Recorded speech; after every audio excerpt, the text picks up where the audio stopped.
My son and my best friend were lovers, and used my bank account to fund their dream. They say a mother always knows. But what they don't tell you is how deep denial can run when your heart's on the line. My name is Cassandra Doyle, and I've spent 62 years mastering two things: building my luxury candle empire from scratch, and loving my only son, Nathan, with every ounce of my being. He was my miracle child, born after doctors told me I couldn't have children, raised single-handedly after his father walked out, and molded into a man I believed could do no wrong.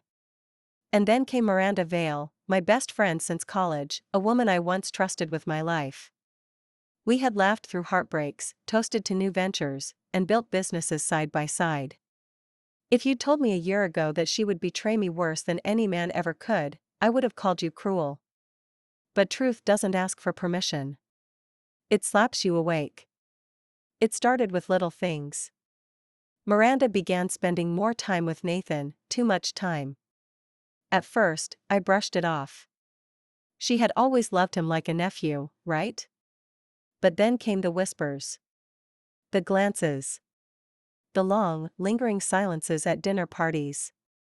One night, I caught them sitting too close on the veranda, her hand grazing his knee as he laughed in a way I hadn't heard in years. I froze in the hallway, heart pounding, bile rising. They didn't see me. But something inside me cracked open. That night, I couldn't sleep. The next morning, I checked my bank account.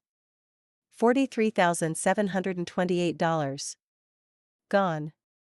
When I confronted Miranda, she smiled, a sly, dangerous smile I had never seen on her face before.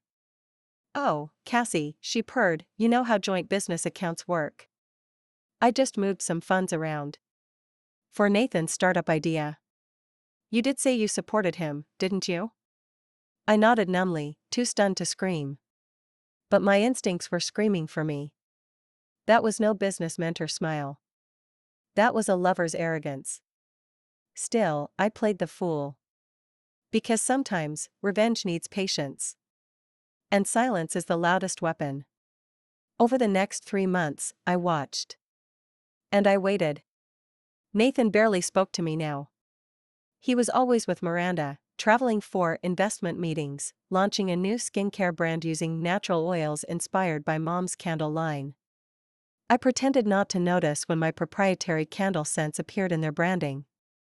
I even attended the launch party. They didn't invite me, but I showed up anyway, in black, like I was mourning something. Maybe I was. Maybe I had already buried the woman who believed in loyalty and love. But that night, I also buried something else: fear. Because I had already done the unthinkable. I hired a forensic accountant. I quietly moved the company's patents under a new legal entity, one Miranda didn't know existed. I changed my will. I froze 2 major accounts and funneled my personal savings into an offshore trust. And then I waited for them to go too far. They did. And how?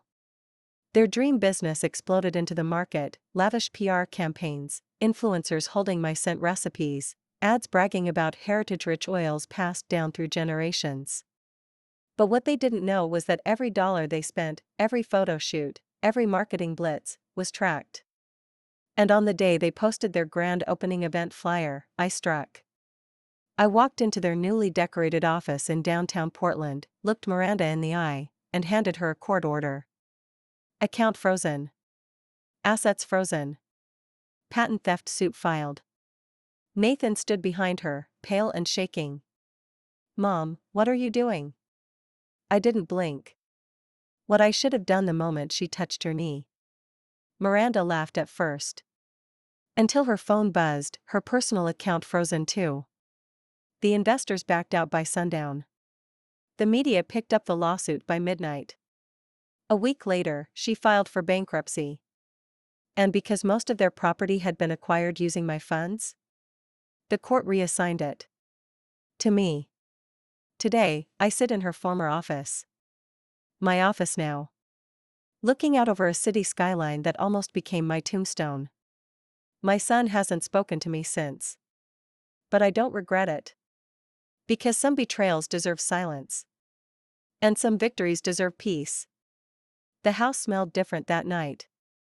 It wasn't the cedarwood blend I'd always lit after dinner or the faint whisper of lavender drifting from the guest room. No. It smelled like fear, mine. I walked into my studio, the one room that had once been sacred, and found the jars of wax rearranged, the samples of my next seasonal line, missing. My pulse dropped like a stone in my chest. I already knew who had taken them. And I already knew why. They thought I wouldn't notice. They thought I was too sentimental, too soft, too old to catch on. But when you've built something with your bare hands, each wick, each scent, each label, you don't need proof. You just feel the theft, like a blade under your ribs. Earlier that day, I'd watched a livestream of their launch party. It wasn't just the formulas they stole, it was the branding. Nature's Amber, they called it. Miranda was front and center, beaming, wearing the exact emerald green I'd made iconic for winter collections. And Nathan, my son, my blood, was beside her, holding her hand. The camera caught the moment. He looked at her the way his father used to look at me, back when we were young and building our life from scratch. That look used to belong to me. Now it belonged to my betrayer. I sat in the dark, my fingers wrapped tightly around a wine glass I hadn't touched. The lights flickered. My assistant Claire called me, voice trembling, "Cassandra, you need to see this." She sent me a screenshot, Miranda giving an exclusive interview to Portland's premier lifestyle blog, claiming she was the original muse for my candle line. She said she was the reason I ever got started. She said I'd be retiring soon anyway. My hand went still. I don't remember setting the glass down. I only remember the rage curling inside me like a storm waiting to be born. That night, I opened a locked drawer in my study, one I hadn't touched in years. Inside was a notebook. Spiral-bound, the corners frayed. My first scent formulas were scribbled inside it in shaky ink. I flipped to the back, where the most valuable ones were written, recipes Miranda had no idea existed. Because I never showed her those pages. They were my insurance policy. My fingerprints were all over them, dated, signed, notarized in private. I had never needed them, until now. By midnight, I called my attorney. By morning, we had filed the first suit. And then I did something I had never done before, I visited my ex-husband. Gregory Doyle. Gregory was an opportunistic man, a snake with good teeth and great timing. He left me when Nathan was 5 and took his new secretary to Paris. I hadn't spoken to him in over 30 years. But he was a shark, and sharks know blood when they smell it. He let me into his sun-soaked condo with a smirk and a whiskey in hand. "Cassie," he drawled, "to what do I owe the pleasure? Or is it war?" I didn't smile. I simply said, "Miranda Vale." His smirk vanished. Because of course he remembered her. We'd all been in the same business school. And Miranda had crushed on him once, long ago. He poured another whiskey. "She still stealing people's work and sleeping with their sons?" I didn't answer. I didn't have to. What I did say was this: "She's about to lose everything. And I want you to help me burn it down." Gregory leaned back, studying me like I was a chessboard. And in that moment, I saw it, the same ruthless fire that had once helped me build an empire before it destroyed our marriage. "For a price?" he asked. "No," I said. "For payback." He agreed. I always believed that business and family should never mix. But I broke my own rule the day I let Miranda Vale co-sign the expansion loan for my second manufacturing plant. I told myself it was trust. But deep down, it was guilt. Guilt from years ago when we were just two broke college girls trading scent samples under flickering dorm lights. Miranda was the wild one. The brilliant marketer. I was the quiet chemist. Together, we were magic, until I took the lead, and she never forgave me for it. Now I was standing in her shadow while she flaunted my son as her co-founder and printed my candle names on her labels.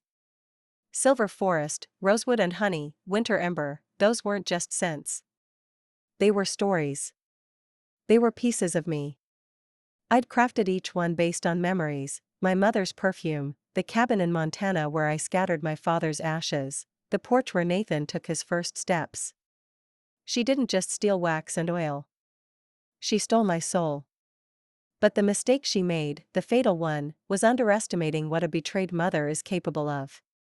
The morning after I met Gregory, I had breakfast with Claire and my CFO, Daniel Cho. Daniel was young, sharp, and loyal. He'd been quietly keeping track of every unauthorized withdrawal Miranda made, every hidden payment Nathan redirected into offshore accounts. "It's all here," Daniel said, sliding me a tablet. "They used your name to secure a line of credit for their second store in Seattle. They forged your digital signature." I nodded. I didn't flinch. I'd expected worse. That same afternoon, I filed for an emergency freeze on all accounts associated with Nature's Ember. But I didn't stop there. With Gregory's help, God bless that charming devil, I acquired the debt that Miranda owed to her silent investor, a ruthless financier known for breaking failing startups into pieces and selling the scraps. Gregory, of course, knew him. "You always did know how to find monsters," I whispered. "Takes one to recognize one," he said with a grin. And just like that, Miranda's dream began to rot at the root. I didn't speak to Nathan. Not yet. Not when I found out he'd bought her a diamond necklace using my credit card. Not when I saw the blurry photos from Santa Barbara, her legs over his lap, champagne in hand, his eyes lit like he'd won the damn lottery. No. I stayed silent. Because when you're watching a house burn, you don't scream. You wait until it collapses. Then you rebuild. 3 days later, Miranda showed up at my estate uninvited. She wore red. Of course she did. Scarlet lipstick, silk blouse, her heels clicking like war drums on the marble floor. I met her in the conservatory, where the light was cruel and unforgiving. "You've made a terrible mistake," she said, voice like honey laced with poison. "Nathan is devastated. He says you've frozen everything." What kind of mother does that to her own son? I didn't answer. She leaned closer. "You're alone, Cassie. Always have been. I gave you warmth. I gave you partnership. You think those candle jars are enough to keep you loved?" And I did something I hadn't done in months. I smiled. "I think they'll be enough to bury you." I slid a folder across the table. Lawsuit filings. Debt assignments. Trademark infringement notices. The final nail? A letter from her silent investor, who was now my silent investor, terminating all funding, effective immediately. She didn't open it. She didn't have to. She just stood there, trembling. And then, she did the one thing I never expected. She whispered, "He was the one who kissed me first. Nathan. Your sweet little boy. Don't blame me for your failures as a mother." She walked out before I could respond. And that night, for the first time in 30 years, I cried. But only once. There are wounds a mother can't put words to. Not the ones from childbirth or scraped knees. I'm talking about the wounds left by silence, by the echo of your own child choosing someone else's truth over yours. I stared at the front door long after Miranda left, her red scent still clinging to the doorknob like a warning. Nathan hadn't called. Not even a message. But the betrayal wasn't new, it was just finally wearing a name. I didn't sleep that night. I sat by the fireplace with a box of old photos on my lap. Nathan's baby pictures. His birthday cakes. The homemade Halloween costumes. The first time he sold lemonade in front of the house and came running in with $3 and a gap-toothed smile. "We're business partners now, Mama," he'd said. My tears fell quietly. He was the reason I built my empire. Every late night, every burned hand from boiling wax, every trade show with no returns, I did it all for him. And now he used that same ambition to sell me out. By morning, I'd made my decision. I sent him a simple text: "Come home. We need to talk. Don't bring her." He arrived that evening, driving a Tesla I hadn't known he bought. When he walked into the living room, he looked tired. Pale. Disheveled. For a second, I thought I saw regret in his eyes. But then he spoke. "I thought you were better than this, Mom." I didn't react. He tossed his phone onto the table, displaying headlines. Wealthy candle mogul sues son and best friend for embezzlement. Family feud turns into court battle over stolen scent empire.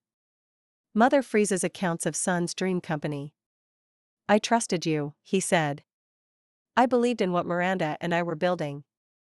But you always had to be the one in control." I leaned forward, voice razor thin. "You didn't just believe in her, Nathan. You loved her. You slept with her. And you let her steal from me." His jaw clenched. "It wasn't like that." "Then tell me what it was like," I said. "Tell me how a woman who held your baby pictures, who toasted your birthdays, suddenly became someone you wanted in your bed, and in my bank accounts." He flinched. "You wouldn't understand." "No, I do. You wanted to build something of your own. You thought I was standing in your way. And she knew exactly how to make you feel like a man." His silence was louder than a confession. I stood and walked to the bar cart, poured myself a drink. "She used you, Nathan. She always envied me. And you were the easiest weapon." "I loved her," he said, softer now. "And she loved my money." He didn't argue. That was the worst part. He just looked away, his hands in his pockets, like a boy caught stealing candy. But this wasn't candy. This was my legacy. My life. My trust. "You've burned every bridge, Nathan," I said. "But I'm not cutting you off because you loved the wrong woman. I'm cutting you off because you betrayed the right one. I didn't mean to." "Yes, you did. Maybe not in the beginning. But every time you saw those funds transfer. Every time you approved an expense you knew wasn't yours. Every time you let her wear my face and call it hers, you chose her." He swallowed hard. "So what now?" I handed him a document.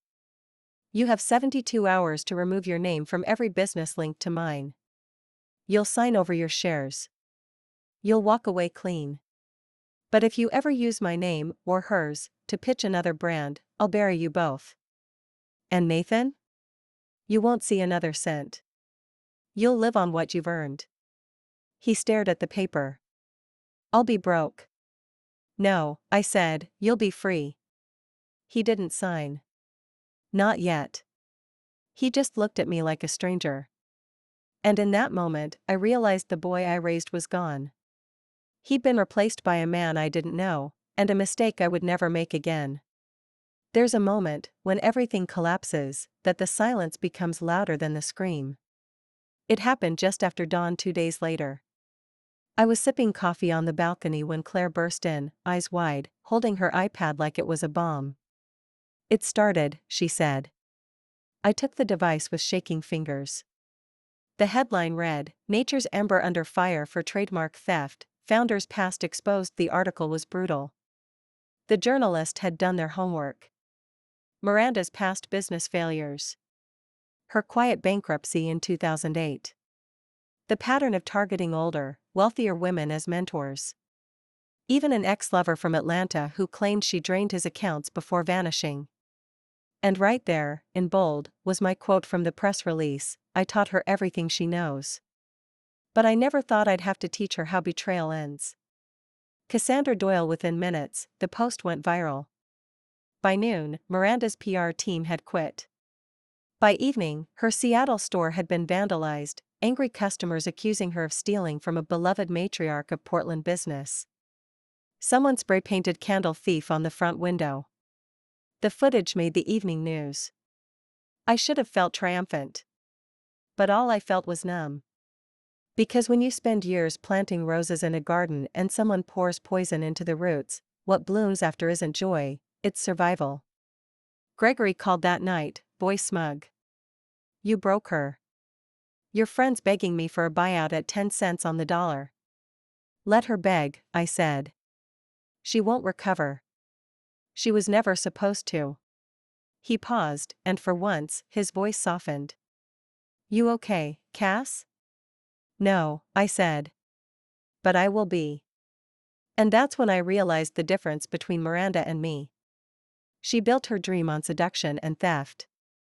I built mine with wax, grit, and sleepless nights. Hers melted. Mine stayed lit. The next morning, I went to court. My lawyer filed a motion requesting reassignment of all remaining Nature's Ember assets to cover damages and misappropriation of trademark.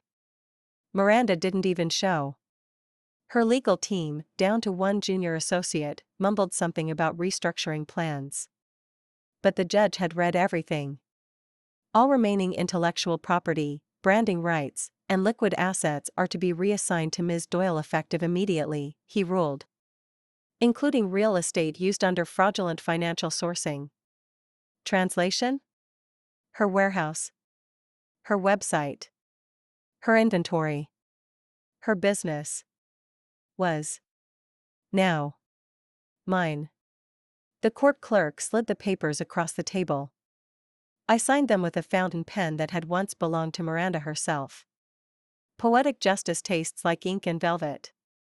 Nathan didn't show either. I thought maybe, just maybe, he'd send a message. Something small. A note. A voicemail. A childhood photo. But there was nothing. Until that evening. A box arrived at my doorstep. No return label. Inside, wrapped in tissue, was the diamond necklace he once gave Miranda. And a note. I didn't know how to say I'm sorry. But I knew how to give it back. No signature. I stared at it for a long time.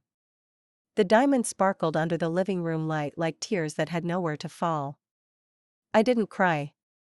Instead, I locked the necklace away and went back to work. Because this wasn't the end. This was the beginning.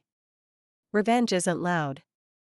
It's not the explosion of a courtroom gavel or the roar of a crowd as your enemy falls. No, real revenge is quiet. It's the smell of jasmine and burnt wax in an empty showroom. It's the clicking of heels on a polished floor that no longer echoes with laughter or lies. It's the hollow sound of freedom. A week had passed since the court handed Miranda's crumbling empire into my hands. I stood in what used to be her flagship studio, now stripped of branding. The shelves were half empty. Her signature candles, copies of mine, of course, sat dusty and unsold. Her glossy photo still hung in the back office, her arms around Nathan, both of them radiant, smug, entitled. I stared at it for a long time. Then I lifted the frame off the wall and dropped it into the trash. Claire entered behind me. Media's requesting a statement, Cass. They want to know if you'll rebrand Nature's Ember or shut it down. I didn't look at her. We shut it down. Publicly. Ruthlessly.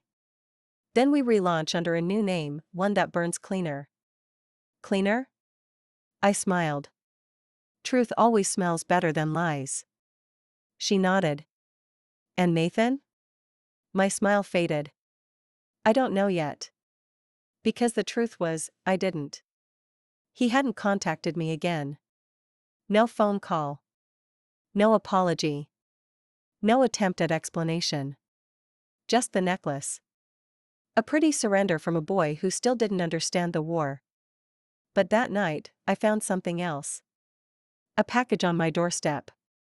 No note this time. Just a hard drive. Claire plugged it into my laptop. What we found made her gasp. It was a recording. From months ago. A private video, obviously meant for personal use but leaked now, whether by Nathan, out of guilt, or Miranda, out of carelessness. In it, Miranda sat beside a man I didn't recognize. She was drunk. Loose. Laughing. Nathan, she slurred. He's just a phase. A tool. Once I get her trademark rights and the formula for the summer scents, I'll dump him. You think I want to be tied to a man who calls his mother mama in emails? The man off-screen laughed. So he doesn't know? Please, she scoffed. He thinks we're in love. I'll drain them both dry and disappear to Europe. The video ended. Claire stared at me, horrified. She never loved him. I sat in silence. My heart should have soared. But all I felt was a dull ache in my chest. I'd been right about her. But being right didn't make it hurt less. Nathan hadn't just betrayed me, he'd been betrayed too. And that, somehow, felt worse. The next morning, I sent the video anonymously to his private email. No message. No warning. Just the truth, delivered cold. By evening, he was on my doorstep. His eyes were red. His voice, cracked. I didn't know, he whispered. I swear, Mom, I didn't know. I let him in. We sat at the kitchen table in silence for 10 minutes before I said anything. You let her wear my skin. You gave her access. You looked away when it was convenient. I thought I was building something for myself, he said. But she wasn't building with me, she was building on me. No, I said gently. She was building on me. And you handed her the hammer. He lowered his head. I poured 2 cups of tea. Old ritual. Steady hands. What happens now? He asked. I looked at him for a long, painful moment. Then I said, that depends. Are you willing to start over, this time with empty pockets and open eyes? He nodded. Then we begin again. But not as partners. As mother and son. And for the first time in what felt like years, I saw a flicker of the boy I raised. Still there. Bruised. But breathing. It was a cold Monday morning when the video hit the internet. Not leaked quietly, not whispered through backdoor forums. No, this was a detonation. It started on a gossip blog known for trashy influencer scandals, but within 2 hours, it had hit the front page of Reddit, then Twitter, then CNN's digital headlines. Exclusive, Miranda Vale caught on camera plotting to defraud business partner and lover. By noon, hashtags were trending, hashtag Miranda manipulated, hashtag Mama was right, hashtag nature is a fake. Screenshots from the video were everywhere, her words, immortalized in memes and reactions. Her laugh. Her cruelty. Her plan to use Nathan and flee to Europe. Even the "he still calls her mama" line went viral, turning into both mockery and sympathy. Miranda tried to post a statement. A shaky, overlit Instagram video claiming she was taken out of context and set up by jealous competitors. The comments shredded her. I didn't have to lift a finger. Her sponsors dropped her within 48 hours. Stores pulled her products. Former employees came forward with tales of manipulation, lies, unpaid invoices, even threats. I watched it all from the comfort of my sitting room, wrapped in a wool shawl, sipping peppermint tea. But it didn't feel like victory. Not yet. Because the truth was, I hadn't won, I'd simply survived. It was Nathan who felt the shame deepest. He stayed with me for a week after the video leaked. I didn't ask questions. I didn't poke his wounds. He cooked dinner for me, badly. He walked the dog. He folded towels. The boy who once ran barefoot through the halls pretending to be a dragon was trying to patch his life together with paper tape. I let him. One evening, we sat in the backyard, fire pit glowing. He stared at the flames like they were telling a story only he could hear. I wanted her to love me, he said quietly. Even when I knew she never would. I didn't respond. I let the words burn. And I thought if I could just build something successful, you'd stop seeing me as your baby. I turned to him then. My voice steady. I never saw you as a baby, Nathan. I saw you as my reason. He looked at me, tears brimming. I messed everything up. I reached out, took his hand. Then start again. He nodded. That night, we burned the last of her branding, the old flyers, samples, bottles. Nathan threw in a framed picture of the two of them. The glass cracked in the heat. The flame hissed. And I finally felt clean. The next morning, Claire came in with a gleam in her eye. "They want you," she said. "Every podcast, every panel, every Women in Business summit from New York to San Francisco. They're calling you the comeback queen. The mother of all revenge." I raised an eyebrow. "That's dramatic." "But not inaccurate," she smirked. I considered it. I'd spent decades building quietly, staying out of the spotlight. But maybe it was time. Time to speak. Time to be the face, not just of candles and craftsmanship, but of resilience. "Set the schedule," I said. "Let's give them something to talk about." And with that, I stepped into the storm, not as a victim, not as the betrayed, but as the woman who refused to burn. Some people vanish when they fall. They go silent, tail between their legs, too ashamed to face the light again. But not Miranda Vale. No, she was the kind of woman who turned her own funeral into a fashion show. And though I had burned her empire down and revealed her lies to the world, there was one thing I hadn't counted on: she still had one final card up her perfectly manicured sleeve. It started with whispers, tabloid murmurs about a tell-all memoir in the works. At first, I dismissed them. Just noise. But then a package arrived at my gatehouse. No return address. Just my name in that unmistakable calligraphy she used to sign holiday cards. Inside was a printed manuscript titled, "Wicked Wax, The Truth Behind Cassandra Doyle." My blood ran cold. I opened it. Scanned the first few pages. It was venom dressed as prose, poetic poison. A web of twisted stories, all fiction laced with just enough fact to sound believable. She claimed she had created the original scent lines and that I'd stolen them while she was in recovery from surgery. She described emotional abuse, bullying, even hinted that I had used my influence to seduce investors and sabotage her career. She said Nathan was a victim of my manipulation, that I had turned motherly love into control and driven him into her arms. "She's a spider who spins candles instead of webs," Miranda wrote, "and every wick she lights burns someone else's life down." It would have been laughable if it weren't so calculated. She planned to publish it online as a free ebook. No publisher.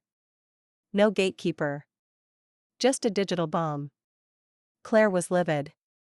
"We need to sue for defamation immediately." But I didn't say a word. I just stared out the window, heart pounding, not from fear, but from something colder. Anger. "She's trying to bait me," I said finally. "She wants me to respond. To fight back." "So what do we do?" Claire asked. "We don't flinch." Instead, I called a meeting with my publicist, my attorney, and a new player, a woman named Elena, a digital forensic expert with a long history of cleaning up messes like this. "Find the IP address," I told her. "Trace every email, every upload, every file version." She smirked. "You want to shut her down?" "No," I said. "I want to unmask her completely. Let the world see her for what she really is." While Elena got to work, Nathan offered to give a public statement. I told him no. This wasn't his battle anymore. But he insisted. "She didn't just lie about you," he said. "She used me. If I don't speak, it looks like I agree." So he wrote an open letter. Honest. Emotional. Raw. I was blinded by admiration and ego. I confused seduction with sincerity. My mother built her empire with integrity, while I let mine be built on illusion. I stand by the truth. I stand by her. When it went live, people didn't just forgive him. They celebrated him. The letter went viral. Podcasts covered it. Articles titled "The Son Who Took the High Road" and "From Betrayed to Believer, Nathan Doyle's Redemption" flooded the feeds. Miranda's ebook dropped the next morning. But it didn't trend. Why? Because Elena found something. Her digital signature was still embedded in the metadata. And, get this, so was a file with version history that revealed she had lifted paragraphs directly from my old blog posts. Word for word. Claire and our lawyer drafted a cease and desist that afternoon. Elena sent screenshots to every major platform.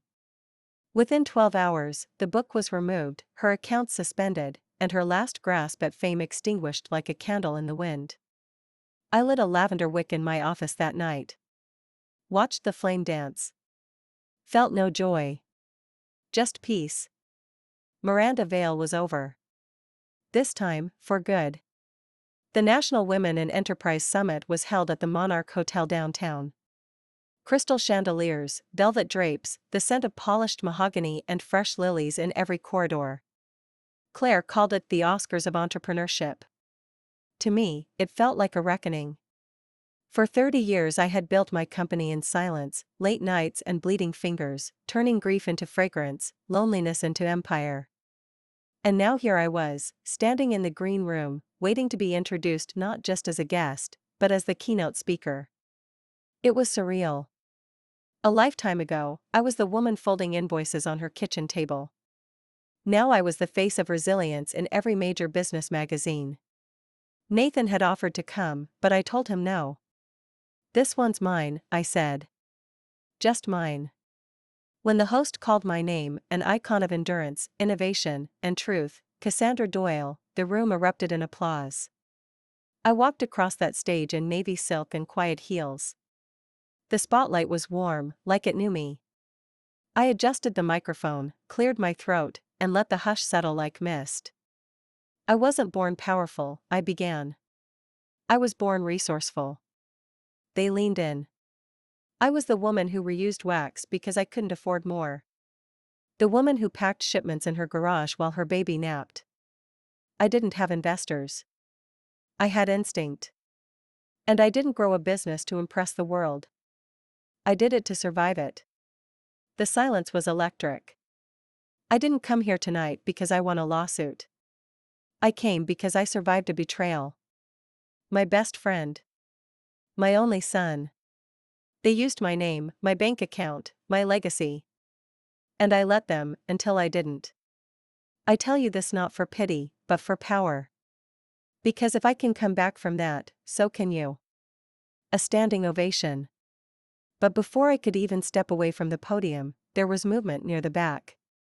Miranda. In black. Red lipstick. Aviator sunglasses. Standing there like a ghost who didn't know she'd died. Gasps rippled through the crowd. Phones lifted. Security hesitated. I didn't flinch. She walked down the aisle slowly, dramatic as ever. I could see it, she wanted to hijack the moment. Wanted to speak. To reclaim something. Instead, I raised my hand. And the room, astonishingly, obeyed. "She's not a threat," I said, voice strong and calm. "She's a reminder." Miranda froze mid-step. A reminder of what happens when envy pretends to be loyalty. When charisma tries to steal legacy. You've already heard her story. It was written in lies. Mine? Is written in court records, trademarks, and truth. You want to know who I am? I pointed toward the stage screen. Claire tapped her cue. It lit up with the original patent documents from my first candle line. Photos of me in the garage. Articles spanning 20 years. The headlines, "From Sent to Strength." Betrayed but unbroken. The mother who took it all back. Miranda turned and walked out. No one followed her. I finished my speech. Not with a quote. Not with a dramatic flourish. Just a single line. Sometimes, the fire meant to burn you is the one you learn to dance in. That night, my inbox overflowed. Hundreds of messages. Women from all over the world writing things like, "You gave me hope. You spoke my pain. I finally feel seen." And among them, one message from a name I didn't expect. Celia Andrews. My very first business competitor from decades ago. A woman I once lost a major account to. She wrote, "You've always been the better woman. It's about time the world realized it. You can win the war and still walk through wreckage. That's what no one tells you about survival. It leaves behind smoke, questions, and loose ends that don't always tie up neatly. A week after the summit, I returned to my newly renovated studio to relaunch my company, not under the old brand, but with something cleaner, bolder, wholly mine. Motherfire. That's what we called it.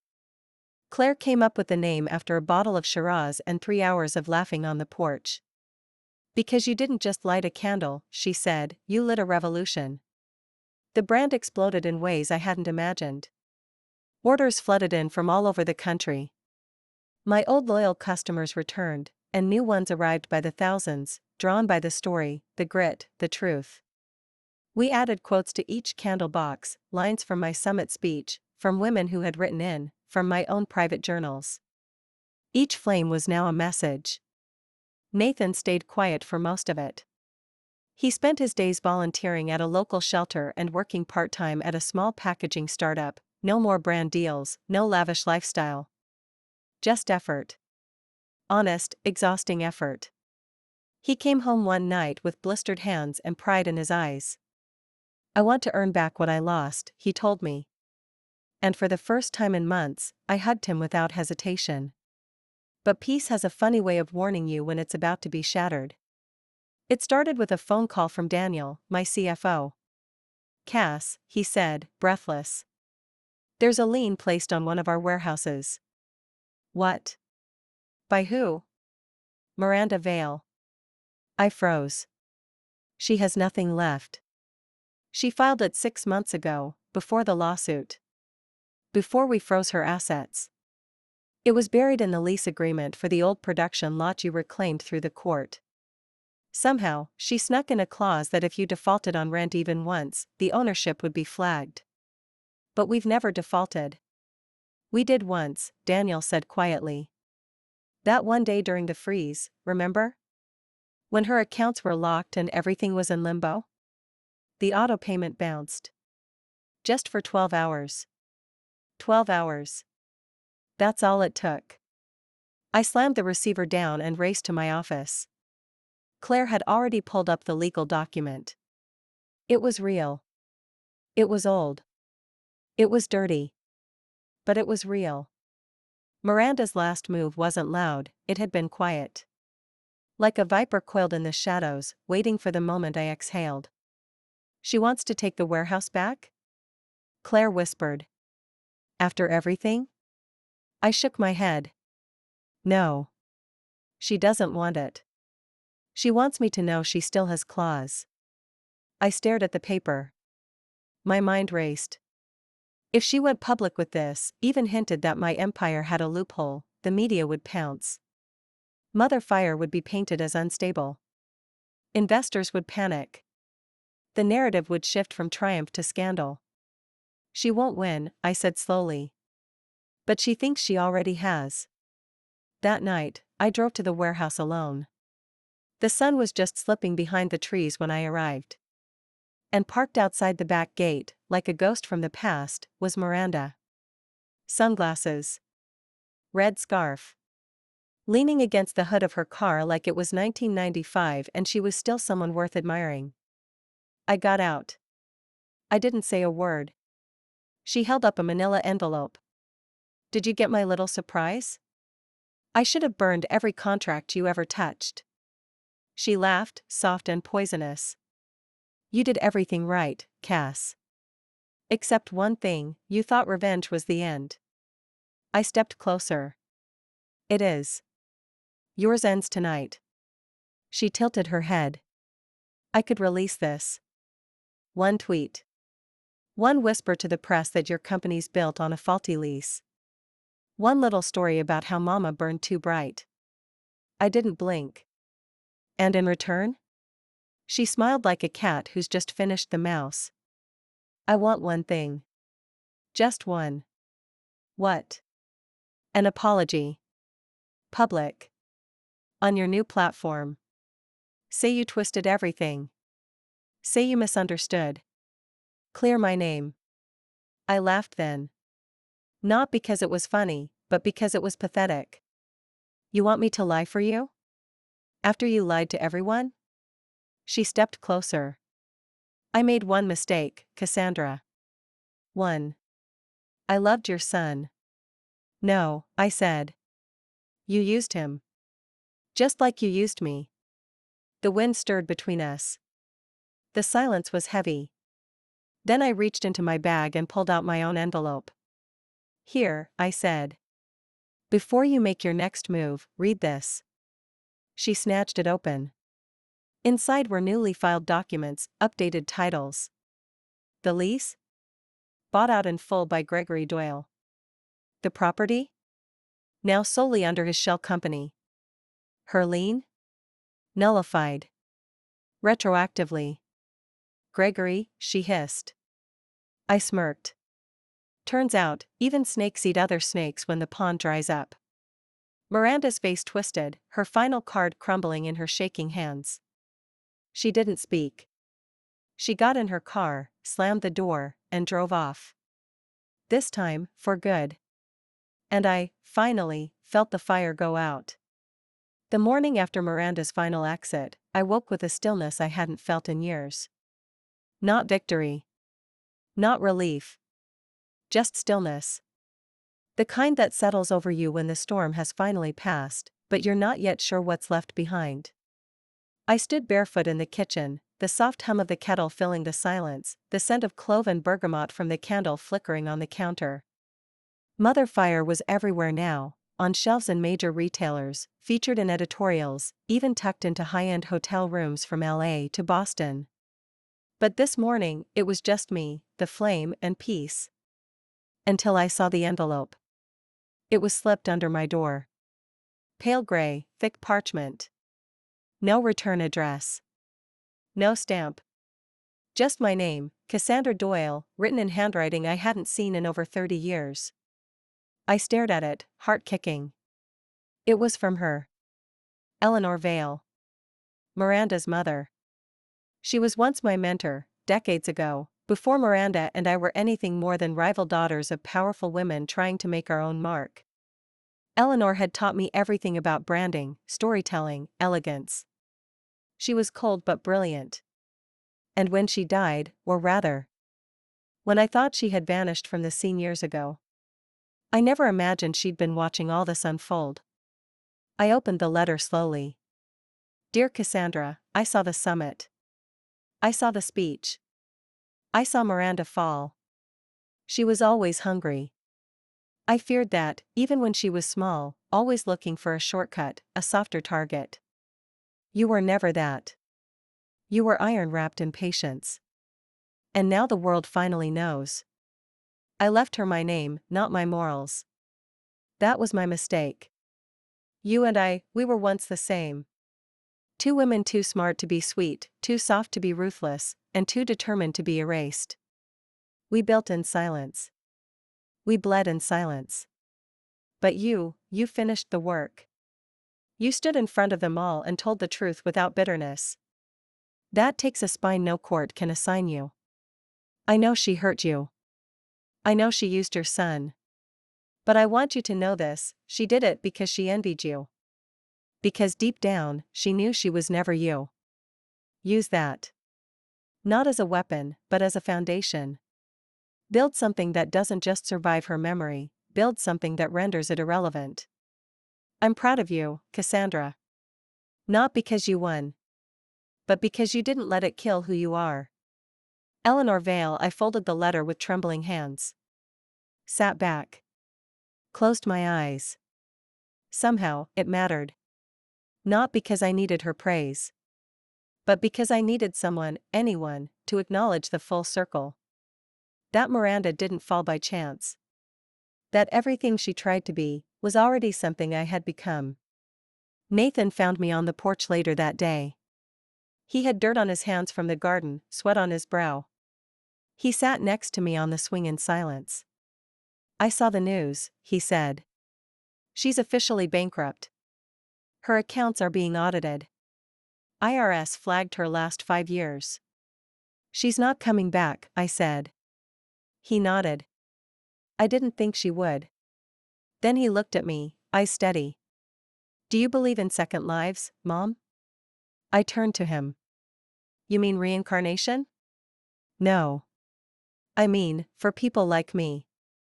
People who messed up their first one. I smiled. Not gently. But honestly. You're already living it, sweetheart. He leaned his head on my shoulder. And for a moment, we just breathed. Mother and son. Burned, scarred, but still here. Still lit. The first time I saw her, she reminded me of myself, 25 years ago. Her name was Riley Mendez. Early 30s, hair up in a pencil bun, blazer 2 sizes too big, hands fidgeting with the frayed strap of a leather bag. She had walked into my Portland office with a resume that was barely a page long and eyes full of untold ambition. I know I'm underqualified, she said, straightening her shoulders like armor. But I'm here because you lit a fire under me, literally and metaphorically. I used to think I wasn't cut out for business. I come from chaos. Poverty. A mother who lit candles not for scent but for power outages. But when I heard your story, I thought, maybe, so can I. Something in me cracked open. Because I had been Riley. Once. In a cheap suit, waiting in lobbies with hope clutched to my chest like a prayer. So I did what no one had done for me back then, I hired her. Not as an intern. Not as an assistant. As a junior creative lead. Claire was skeptical. She has zero experience. She has fire, I said. That's the part you can't train. The day Riley stepped into the design room, the entire energy shifted. She was raw, eager, obsessive in the way only hungry women are. She worked late, asked bold questions, scribbled wild scent ideas on napkins. She reminded me of what it felt like to build from bone and bruises. And then, she reminded me of something else. Of Miranda. It happened during a product concept meeting. Riley pitched a limited edition candle line based on women's betrayal stories, true ones. Each scent would represent a real event. A woman who walked out of a cheating marriage. One who exposed a corporate scam. Another who ran a shelter after surviving domestic abuse. It was genius. But the way Riley smiled when the applause hit, it was too wide. Too knowing. Like she already saw herself on billboards. It was familiar. Too familiar. That night, I watched her through the glass wall of the office, how she flirted with a male investor, touched his wrist when she laughed, adjusted her neckline just so. It wasn't jealousy. It was déjà vu. And the next morning, I got a call. From Nathan. He sounded strained. Quiet. Mom, you need to know something. Riley reached out to me. Through LinkedIn. Said she wanted to collaborate on a fragrance concept for younger audiences. Asked to meet, privately. The ache returned like a bruise reopening. Did you go? I asked. No. But. I was tempted. There it was. The knife without blood. Temptation. It had come again. Disguised as ambition. As charm. As familiarity. I hung up and called Riley into my office. She arrived looking smug, as if she expected praise. Tell me, I said softly, what is it you want from this company? She blinked. I want to help tell bold stories. No. That's what you say. What do you want? A flicker of defensiveness crossed her face. Power, she whispered. Finally, honesty. And what will you do to get it? She hesitated. What I have to. I leaned forward. That's the part that decides who you become. She looked away. I dismissed her for the day. That night, I stood in my fragrance lab alone, mixing a scent I hadn't touched in years. I called it Echo. It was soft. Gentle. And haunting. The scent of memories. Of almost mistakes. Of firelight and forgiveness. Because Riley wasn't Miranda. Not yet. But if I didn't draw the line, she could be. So I did something bold. I offered her mentorship, not access. Guidance, not shortcuts. And I told her what no one told Miranda at her age: you can have power. Or you can have manipulation. But not both. The world gives second chances to those who fall with grace. Not to those who claw their way to the top over broken trust. She didn't say a word. But the next day, she removed every man from her contacts list. She stayed late to work. And she wrote me a note: "Thank you for seeing me before I became a villain." Just when you think you've closed every door on the past, one opens on its own, quietly, like it never left. It came not with a knock, but with an embossed envelope, hand-delivered by a courier in a black suit who didn't wait for a signature. Claire found it on my desk that morning, nestled between new product samples and shipping reports. The letterhead made her pause. "You need to see this," she said, laying it down in front of me. I recognized the logo immediately. Vandemore Ventures. One of the most powerful private equity firms in North America. A name whispered at luxury retreats, featured in Forbes, and respected for turning small lifestyle brands into global empires. But also, a name from my past. The CEO, Robert Vandemore, once dated Miranda for 3 years, quietly, before Nathan ever entered her life. He was one of the investors she tried to charm and failed to manipulate. Rumor was, she burned that bridge trying to seduce his business partner too. I opened the envelope carefully. The message was brief. "Ms. Doyle, congratulations on your extraordinary comeback. The business world rarely rewards truth, and yet you've made it profitable. We would like to extend an offer to acquire a 40% stake in Mother Fire. Valuation attached. Full operational freedom remains yours. Let us help you take this brand to a global scale." Robert Vandemore. Claire's jaw nearly hit the floor. "Do you know what that number means?" I did. It meant my company had just become a 9-figure empire. It also meant Vandemore wanted in on the legacy Miranda failed to steal. I stared at the letter. Tempting. Clean. Powerful. And yet, my stomach turned. Because nothing in business is ever clean. And no man like Robert made a move without an angle. I needed time. That same day, Nathan knocked on my door. He looked unsettled. "What is it?" I asked, already bracing. "I saw someone today," he said. "From before." "Miranda?" He shook his head. "A man named Damon Kessler. He used to supply packaging for Nature's Ember. I met him once with Miranda. He flirted with her, offered us side deals to cut costs. I walked away from it. And? He found me at the shelter. Said he was impressed by how I handled everything.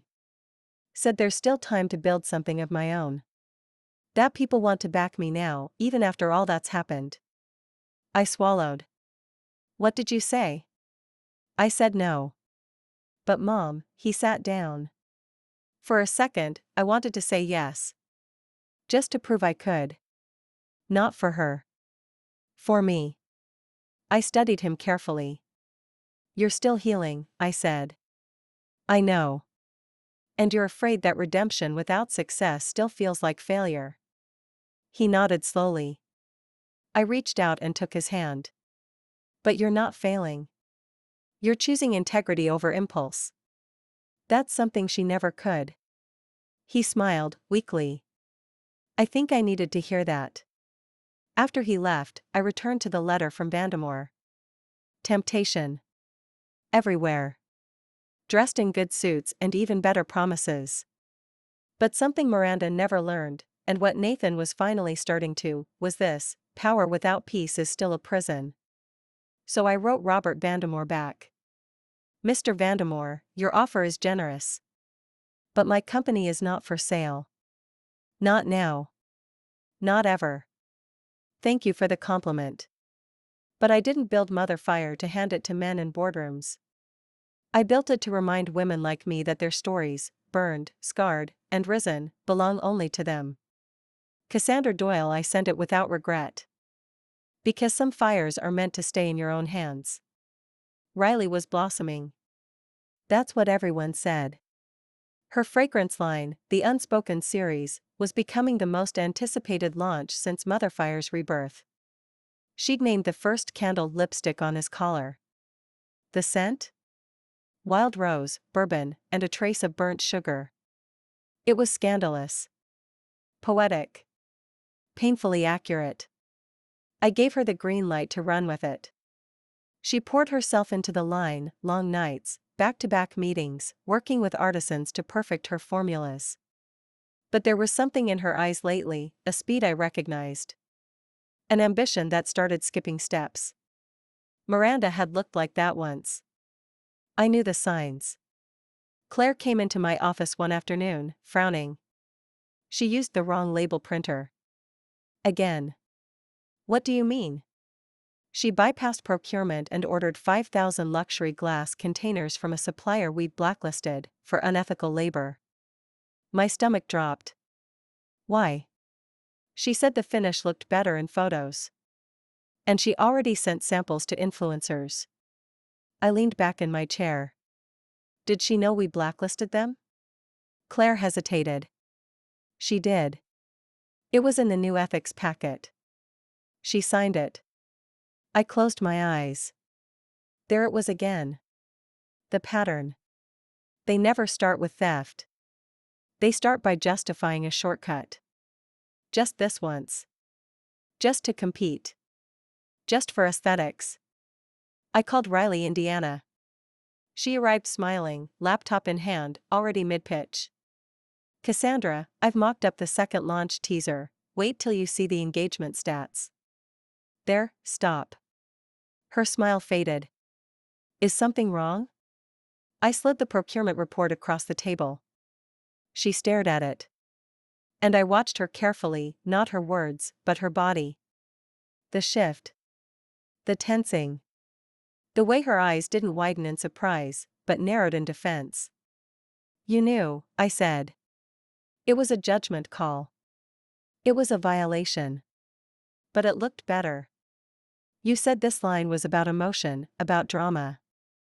The shimmer on the new glass means nothing if it was made by someone underpaid, or worse. She swallowed hard. It's not that simple. No, Riley. It is. There was silence. Then, a sharp edge in her voice, you took risks too. You said so. I read your interviews. I leaned in. I took risks with my own blood, sweat, and time. Not with someone else's life. She stood. I was just trying to win. And that's the moment you start to lose. I gave her a choice, pull the shipment, issue a recall, and write a public apology on our site, under her own name, or leave the company immediately. She cried. For the first time. And she chose to stay. The apology she wrote was honest. Raw. It went viral. Struck a chord. Not because she was perfect, but because she admitted she wasn't. I stood beside her for the press release. Not to protect her, but to show what accountability looks like in real time. I didn't expect what came next. That night, Nathan came to me, pale, shaken. He held up his phone. I got this message. No name. Just a screenshot. I took the phone and stared. It was a picture of Nathan and Miranda. In bed. It was old. But private. Intimate. Clearly meant to shame him. There was no caption. Just a timestamp. From yesterday. My breath caught. She's still out there. He nodded slowly. And someone still wants to destroy me. I looked out the window at the night, the dark shapes of the trees in the yard bending under wind. Miranda may have lost the empire. The money. The name. But her shadow hadn't disappeared. It had just gone deeper. Some ghosts don't rattle chains, they forward attachments. They haunt in pixels and whispers, not creaking floorboards. That night, I couldn't sleep. The image on Nathan's phone was burned into my mind, his younger self entangled with Miranda, caught in a moment that should have never existed, never been seen, never been kept. And yet there it was, time-stamped and resent by someone who wanted us to bleed again. Nathan sat on the porch all night, staring at nothing, like he was trying to figure out which part of him was still salvageable. I wrapped a shawl around his shoulders just before dawn, and for a while, we just sat there. Mother and son. No words. Just the sound of a distant crow and the weight of humiliation hanging over us like fog. By noon, Claire had traced the IP address from the message. It wasn't Miranda, she said, face grim. She's too smart, or too cornered, to risk sending it herself. This came from someone else. Someone inside. I blinked. Inside Motherfire? No. Inside the old Nature's Ember digital archives. Someone still has access to files we assumed were wiped when we seized the assets. She slid a photo across my desk. A familiar face. Damon Kessler. The sleazy supplier who once offered Nathan a shady side deal. The same man who showed up at the shelter a week ago, whispering opportunity and second chances. My heart sank. Nathan looked stunned. I thought he was trying to help me start fresh. No, I said. He was baiting you. Claire pulled up more records. Turns out, Damon was never just a supplier. He was also Miranda's private investor. Silent but embedded. And when everything crashed, he lost more than just money. He lost his leverage. And now, he wants it back. We discovered he had retained cloud backup access to Nature's Ember's archives, contracts, invoices, private photos. Claire's voice was razor thin. He's threatening to leak more. Unless Nathan signs on to a new partnership with him under a fresh brand name, Ash and Vine. I felt sick. It was the same playbook Miranda used, just with a different name on the cover. He's hoping you'll cave, I told Nathan. That embarrassment will make you easier to control. That shame will keep you quiet. Nathan shook his head. He won't win. I won't sign. I believed him. But belief wasn't enough. We needed to strike first. So we called Elena, the digital forensics expert who helped take Miranda down. She dove into Damon's company filings, emails, and metadata trails like a bloodhound. What she found shocked even her. Damon's building a fake brand based entirely on Cassandra's original product line, she said. Old formulations, exact label designs, just with different scent names. He planned to market it as a rebellious alternative to Motherfire. It was theft, dressed as rebellion. We filed a cease and desist that afternoon. Then Nathan did something I'll never forget. He posted the photo himself. No denial. No excuse. Just truth. Yes, that's me. Young. Lost. Entangled with the wrong person for all the wrong reasons. I thought I was in love. I was manipulated. And I hurt people I love. But shame doesn't own me. Growth does. This is me now. This is my mother's legacy. And I will not be used again. The post exploded. Not in ridicule, but support. The comments flooded in, takes guts to own your mistakes. We all have a Miranda in our past. This is what accountability looks like. The next morning, Damon's lawyer emailed us a terse note. Mr. Kessler is withdrawing all brand filings. Consider this matter resolved. I closed my laptop, breathed deep, and whispered to myself, let the past try again. I'll keep burying it with truth. And this time, Nathan stood right beside me, unashamed, unshaken, and finally, free. The night of the Legacy Women's Honors Gala was cold, crisp, and glittering with promise. It was held at the Evermont Hotel, marble floors, gold chandeliers, and a sea of powerful women dressed in elegance, each with a story tucked beneath their neckline. I wore black silk, a silver pin shaped like a flame, and walked the red carpet not as a survivor, but as a symbol. Cassandra Doyle, the host had said, a woman who turned betrayal into brand, ashes into ambition, and silence into something that burns brighter than noise. The applause was thunder. I smiled. Gracious. poised, controlled. But my hands trembled slightly when I accepted the award. Not from nerves. From knowing what I had walked through to stand in that moment. Knowing what it cost. After the photos and speeches, I found a quiet spot near the back, sipping champagne, the weight of the award heavy in my hand.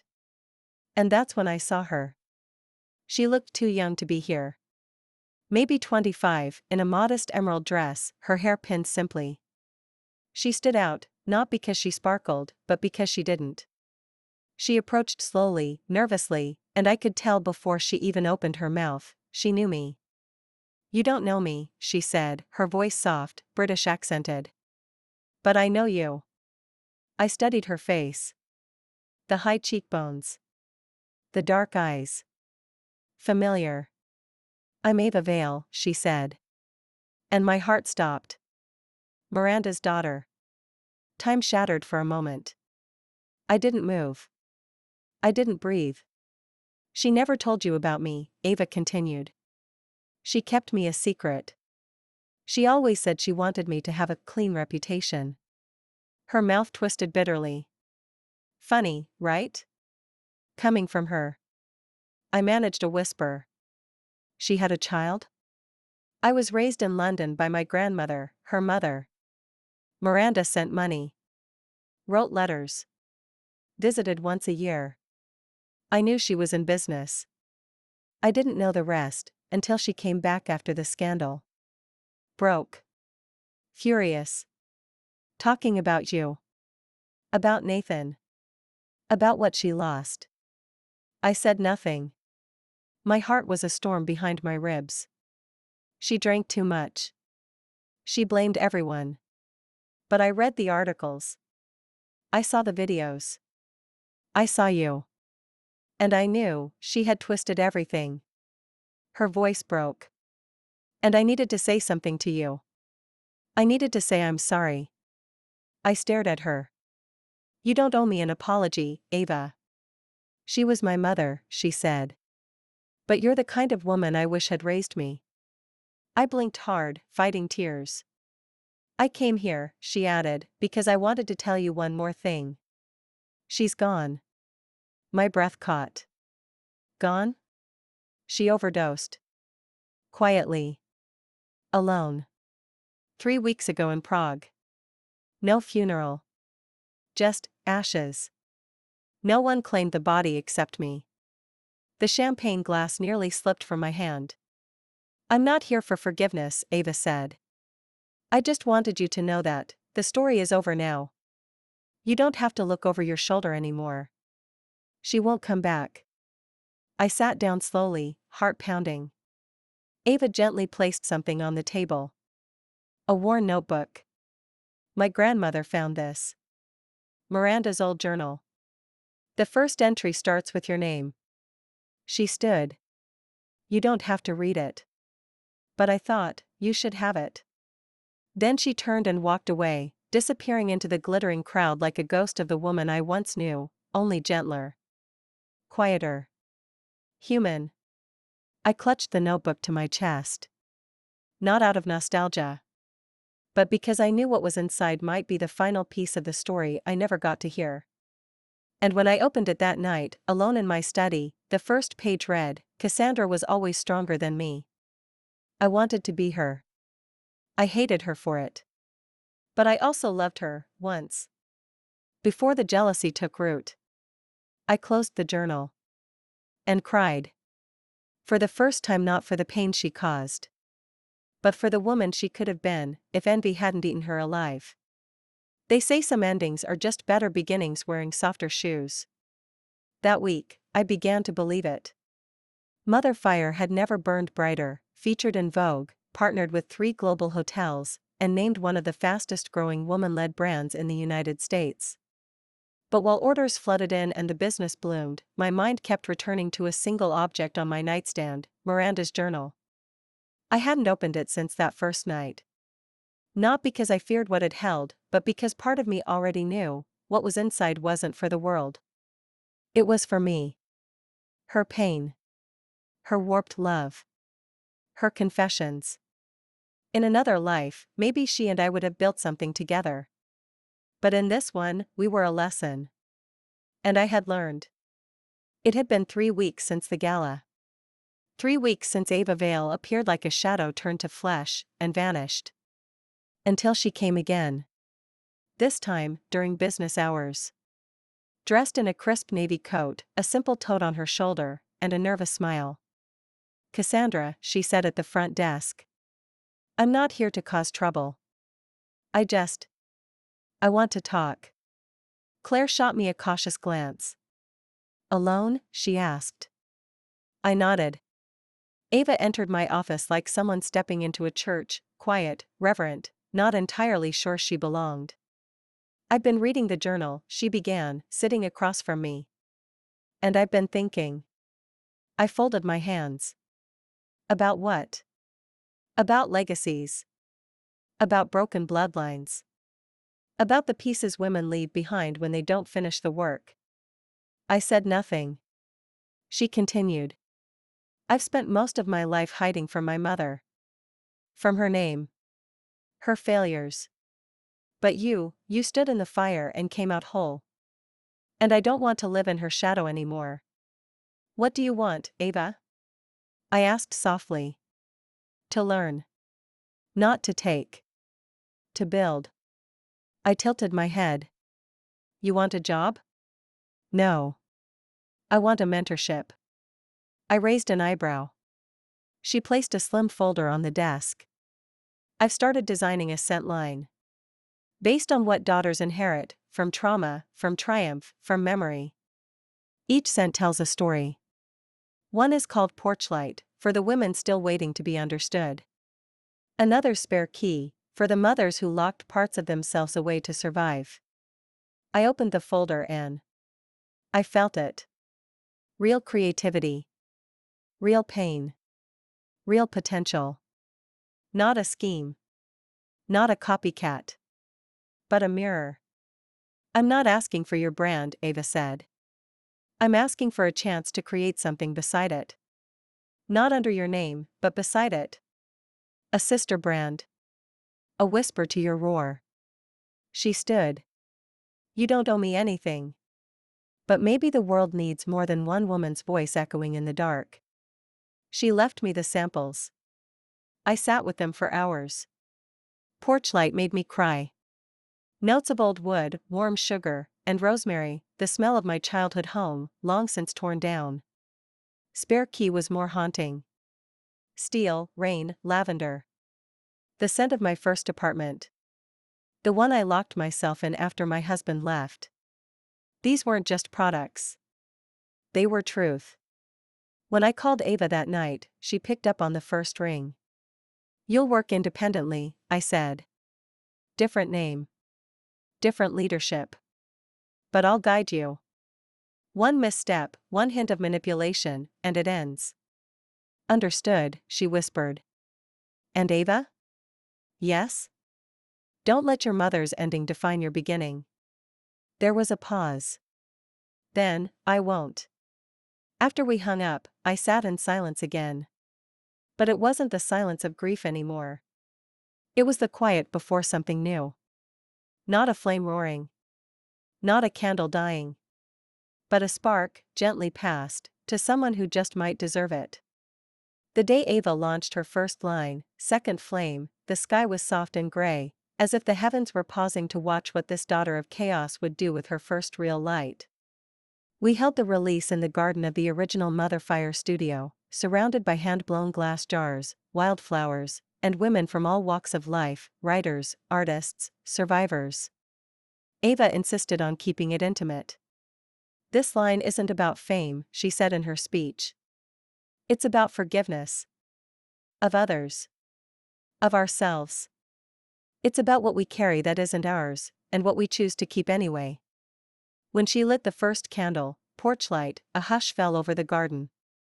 The scent curled into the air like a memory, cedar, sugar, something like quiet grief. I watched as faces changed, eyes glistened, hearts stirred. It was powerful. Not loud. Not viral. Real. After the event, Ava found me near the stone fountain, hands trembling slightly, her lipstick smudged from hugging so many crying women. "I didn't know they'd feel so much," she whispered. "That means you did it right," I said.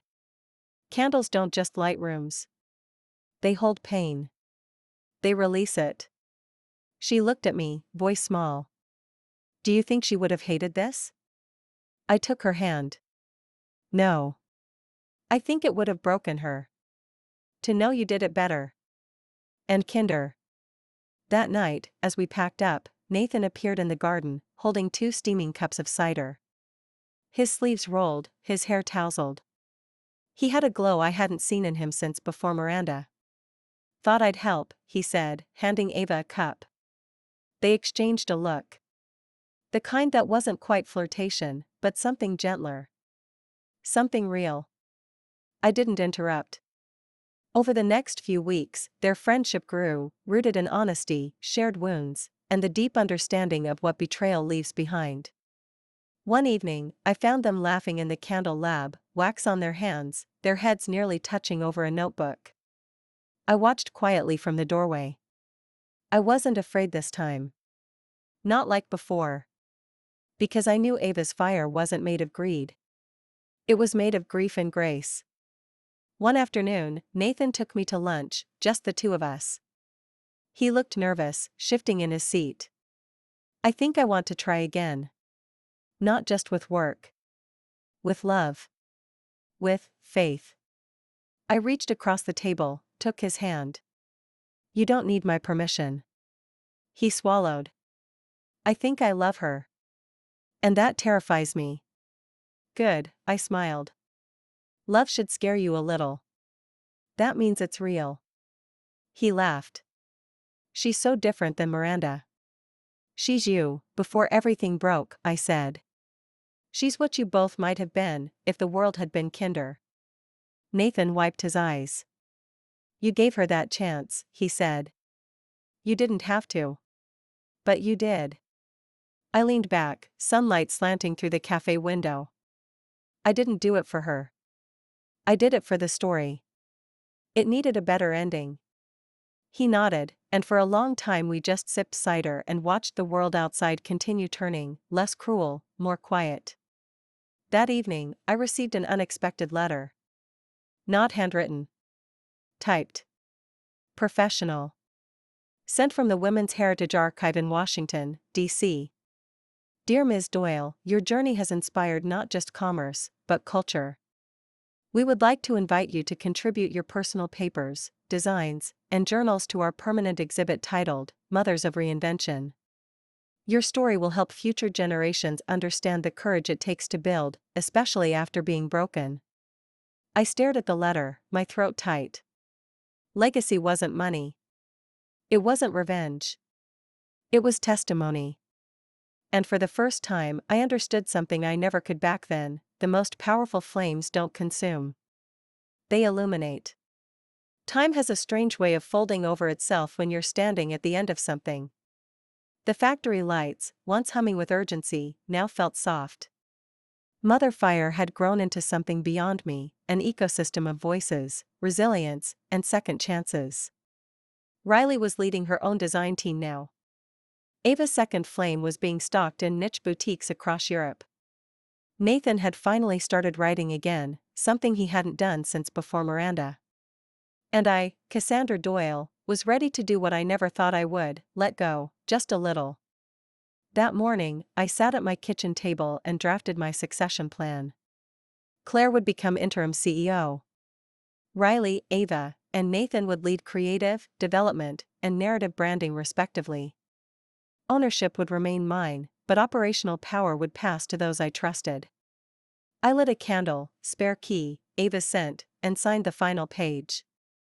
I was about to pour myself a celebratory glass of wine when Ava arrived, breathless, holding a manila envelope and a look I hadn't seen since the night she gave me Miranda's journal.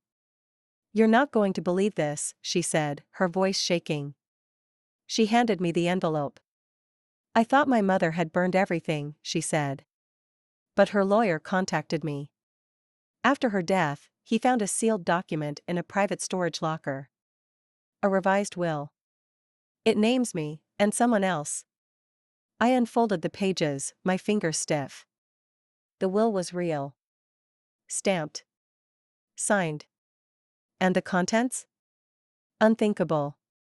Miranda had named Ava the sole heir to a trust worth nearly $3 million, money no one knew existed. Hidden assets.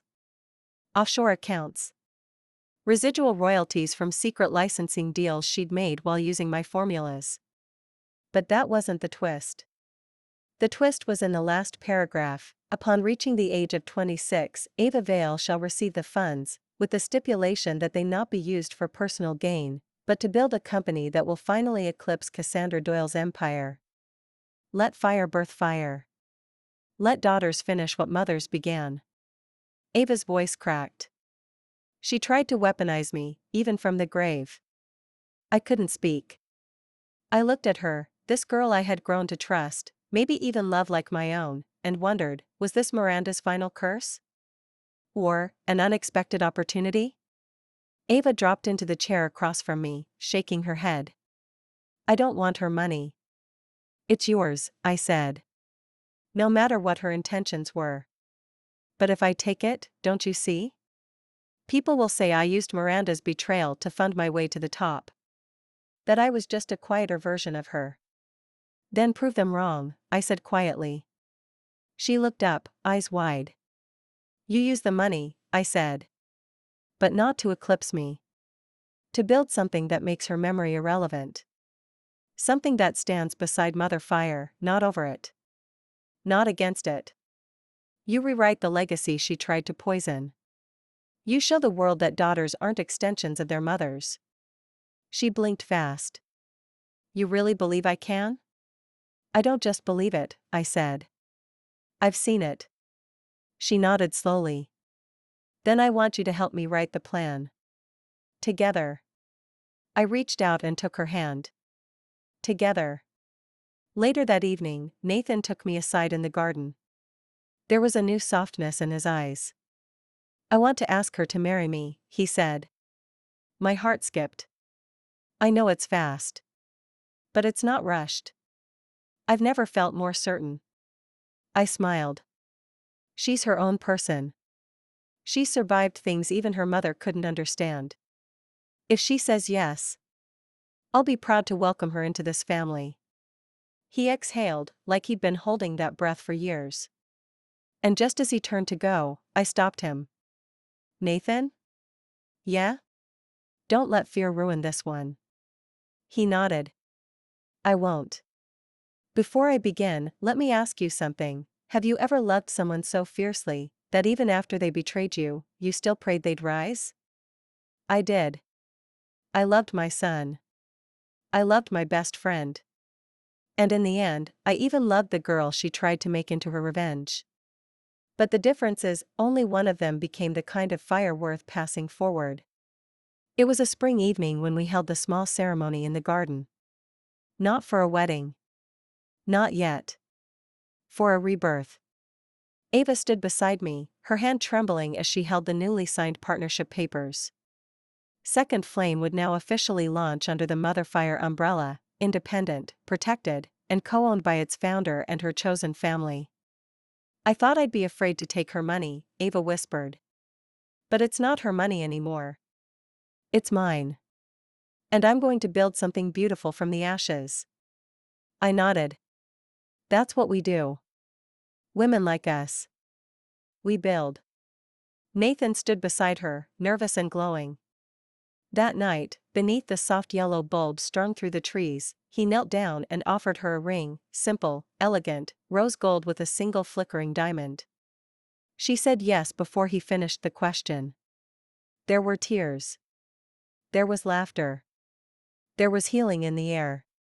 Claire toasted with champagne, Riley cried into her sleeve, and for once, I simply sat back and watched. Because this was legacy. Not just a company. Not just survival. But a life remade from wreckage. A family reformed from broken roots. A fire that refused to destroy. When everyone left, Ava lingered behind. She knelt beside me, placing a candle in my hands. Her new scent. Inheritance. It smelled of old leather journals, garden soil, warm milk, and the barest hint of smoke. I made this for you, she said. Not because you gave me a name, but because you gave me a chance. I lit it without a word. And as it flickered, I finally let go of the weight I'd been carrying for years. Miranda was gone. Her shadows had burned away. My name was intact. My son was healing. And the next generation, well, she was braver than we ever had the chance to be. So now I ask you, the one listening to my story, what do you carry that isn't yours? And when will you finally let it burn? Because if I've learned anything in my 63 years, it's this: the past will always knock. You just have to decide whether to answer, or to light a match. Thank you for listening. If my story meant something to you, if you've ever been burned and rose again, subscribe my channel, and tell me in the comments, where are you listening from, and what's one thing you've survived that made you stronger? Until next time, Cassandra Doyle, a mother, a mentor, and a flame that never went out.